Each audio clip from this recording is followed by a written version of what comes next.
I did want to talk a little bit about Gaussian Splats because I've been like working on it some more. I've integrated a library that Cyro has supported. Um, there's a file format for Gaussian Splats called SPZ by Niantic. It makes them way smaller and compresses them. I like a few weeks back I asked Cyro can you make a wrapper for this library? Can you prepare it? And Cyro was like, it's simple enough. I can just rewrite it in C sharp. So he rewrote it in C sharp, which is now available. It's like open source. So you made it everything open. Yeah. Makes it way easier.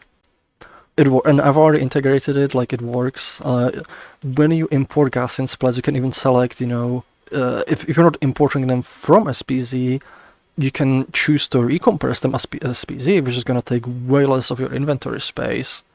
So it's going to be really cool. You also can just take SPZ file, just drag and drop, and it just poof Gaussian splat, and you can view it. So I'll be releasing this pretty much this upcoming week. The initial version will not have the VRAM compression, which means they'll be kind of heavy. You'll have to be a little bit careful about where you spawn them. I mean, even then, they're gonna be still kind of heavy. But I've been porting the VRAM compression, which essentially does a few things. One of them is it quantizes the values. So, for example, with Gaussian splats, you have the position, you have scales of splats, you have rotations, you have opacities, and you have colors with spherical harmonics.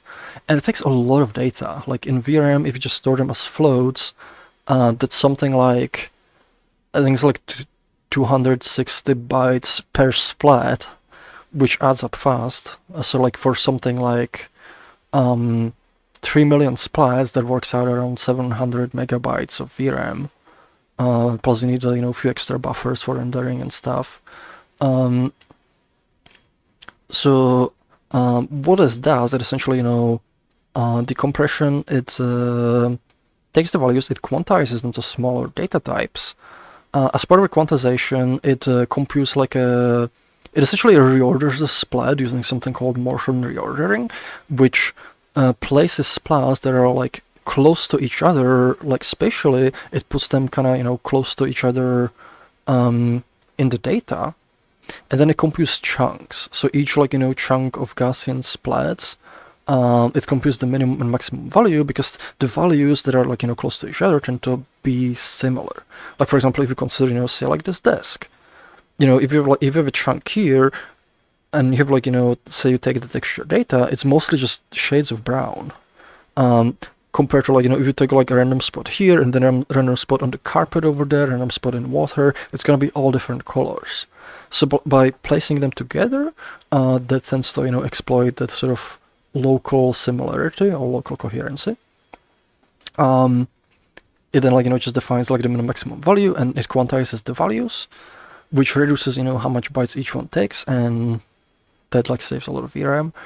The other form of compression it can do is uses it will use texture compression for some of the data, particularly for the color data, like BC7, which is really good at compressing colors. And it kind of a similar principle where colors that are next to each other, colors that are close to each other, tend to look the same. So it works really well for that. The last thing it does, and this was probably the biggest part that I had to port, it does something called vector quantization, especially for the spherical harmonics, because they're the biggest part. And the vector quantization, what it does, it essentially looks at all the values in the splat, and it tries to find a smaller set of values that is a good representation for all the values you have in there. And in order to achieve that, it uses an algorithm called k-means clustering. And what it actually means, k, that's number, of palette values you want. And then you give it the data, and it finds a way to, group the data together to have good representation of all the data. I've actually, the algorithm is it's more generic. So you can essentially throw any data set at it. And in order to test it, I had it generate a mesh, and I saved it because it looked really cool. Let's see, models. because I was like, I need to visualize, make sure there's actually, I didn't make any mistakes during which I did some small ones, but didn't prevent it from working. Oh, what? Oh, wait, there we go. Okay, I see. So this is the mesh I made. Actually show the whole one because there's like two spheres. Oh, there it is. So there's like two spheres. I generated data where it was a bunch of 3D points, X, Y, Z. And they were generated around two spheres that are apart from each other, and essentially gave it as an input to the algorithm and asked the algorithm to cluster them. So it kind of groups them together, and then I generated a mesh where from each original point I would draw a line to the clustered point. And you see, for example, there's a bunch of points here and they all point to the same point. It's because there's been a lot of original points, and I asked it to cluster to something like 16 points. I don't know how many this is. It's like 1, 2, 3, 4, 5, 6, 7, 8. Yeah, that's 16. 16 points.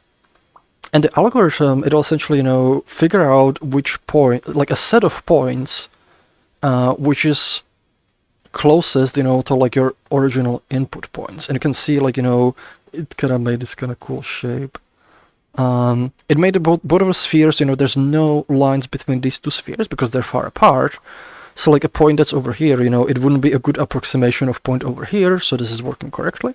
And also on each individual sphere, they're roughly evenly distributed, so every point, if you consider, the lines to be the error, because this is where the original point is, and this is where the clustered point is, the quantized one, the algorithm tries to minimize the error. It tries to make these as short as possible on average for every point in your data set. And it kind of did that, you can kind of see that most of them are relatively short, or as short as they can be. And this is a really cool kind of visualization.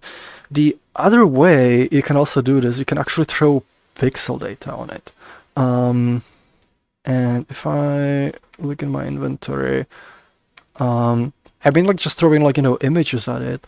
If you give it just the pixel data, just the colors, what it essentially does, it figures out a good palette for all the colors, in that image, because it finds, a limited set of colors that can represent all of the colors in the image with minimum amount of error.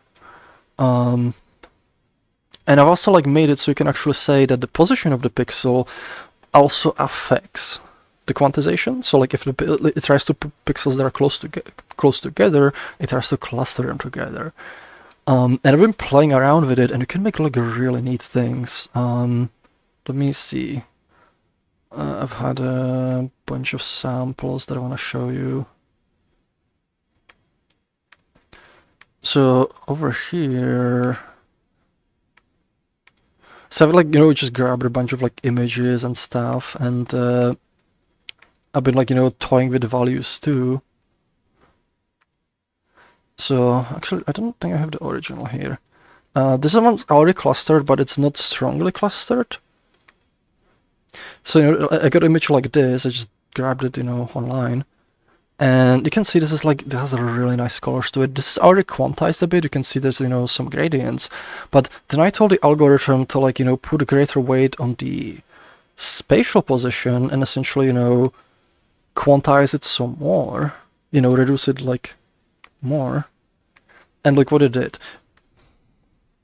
You see now a lot of the details in this one is reduced, but it still has a lot of the spatial kind of coherency. It's sort of it kind of palletized it, but also try to keep the shape of the colors in the original image, and I think it looks super neat. And it's literally just running it through that algorithm, and this is the less I've run a bunch of different images. I've also got the Doom wallpaper. That one is super neat. So let me see. I think this one's the original. This one's original. So let me just bring that in. So this is from one of the wallpapers for Doom Eternal. And this one, I actually threw it on it because, like, you know, I had a file at hand, and it's like big one because I did some like make sure the algorithm works fast. This is 4K image, so this is like, you know, a really cool wallpaper, a lot of detail, you know, a lot of colors. Then I'll bring the quantized one. Let's see. Oh, that's the one that's too much quantized. Let me bring this one in. Give it a bit. It takes a bit to import because 4K, but there we go. And you see on this one, you see like how the colors are now more clustered together, but it's still like, you know, looks good, you know, like it preserves, you know, things. And you could look, you know, additional things like on this later, like dithering and so on, but if you compare it to this one, you know, this has like a lot more details for the colors here compared to this one. You see like how it kind of like averages them. But even this, you know, even though it has fewer colors, the colors are still a good representation of the data in the image. Like it still looks close. And then as I kept increasing, you know, the weight of the positions, so it would like, you know, it had less kind of colors to work with. At some point it did this, once it loads. Look at that. So you see the colors are kind of starting to cluster together, but it kind of keeps, you know, the shape in some areas, like it still kind of stays if it's close enough, and like it just kind of looks like a cool abstract art. And we're just kind of having like, you know, fun playing with it. And then I increased it even more, and it's just like, you know, once the influence of the position of the pixel is too big, like it kind of tends to mostly ignore the color. But it's still like, you know, we'll still find a color that's like a good approximation for them. And it just ended up like, you know, this kind of mosaic thing where it just looks like a Voronoi. I did like one more thing, like I've actually like animated the process for an image. So it's one picture of me and Glitch from art, like from Dinger. And I generated like a video of this one, and if I animate it, if I play it, let's see. You can kind of see like, you know, clustering more and just turns into mosaic and then back.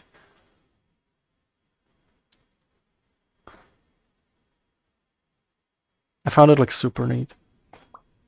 And it's just, you know, like I've implemented the algorithm, you know, purely for Gaussian splatting, but I was like, oh, it's like useful for a lot of other things. You can just throw stuff at it and make things. So once that comes out, I've actually, because I had so much fun playing with it for textures, this is gonna be exposed as a protoflux method. You can call it and you can like, you know, give it whatever parameters you want. Although like if you do weird ones, it might do weird things or explode. And like, you know, you can kind of play with it yourself and make like, you know, all kinds of cool images. Plus, you know, I'm kind of thinking we could like use it, you know, for procedural meshes and other things. So like it's super cool to have this algorithm in place. But yeah, that's the ramble I wanted to have. We have 20 minutes left. There's some more questions, so we're gonna go through them. But I'm excited for I'm both excited for the Gaussian splatting because like it's been like one of my kind of pet projects I really wanted to do for a while. And now, like, you know, there's another algorithm. Every time there's more algorithms added to Resonite, it's like, you know, it's like the tool set that can be then used for other things, you know, it grows. So I'm like, you know, very, very happy with it. And you can do cool things like this. Sarah's eating the mesh. I want to eat these. Don't need them. The spike. Can I get more slip drips? Oh. Don't make me laugh. I'm sorry. But laughter is the best medicine. Unless you have a slip drip. Laughter hurts. It's painful.